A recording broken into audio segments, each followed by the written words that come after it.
अस्सलामु अलैकुम वरहमतुल्लाहि वबरकातुहू। आज मैंने एक बात पढ़ी शेख सादी रहमहुल्लाह की, और वो फ़ौरन बात पढ़ते ही मेरे ज़मीर ने ये मुझे बता दिया कि ये बात आप तक नहीं रहनी चाहिए, ये दूसरे आपके दोस्त भाई मुसलमान रिश्तेदारों तक भी पहुंचनी चाहिए कि शेख सादी रहमहुल्लाह फरमाते हैं, तुम अपनी 1000 गलतियों के बावजूद अपने आप से मोहब्बत करते हो।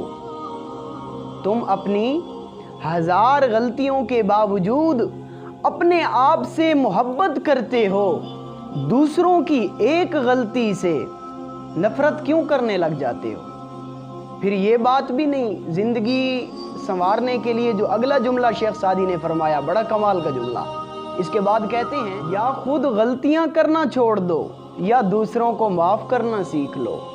अगर ये आखिरी जो बात शेख सादी ने फरमाई अगर हम अपना लें अपनी ज़िंदगियों में कि हमारे अंदर भी बहुत सारी गलतियां हैं, अगर हम या तो गलतियों को करना छोड़ दें या फिर दूसरों को माफ़ करना सीख लें, तो ये सबसे बड़ा हमारा ज़िंदगी का मकसद बन जाएगा।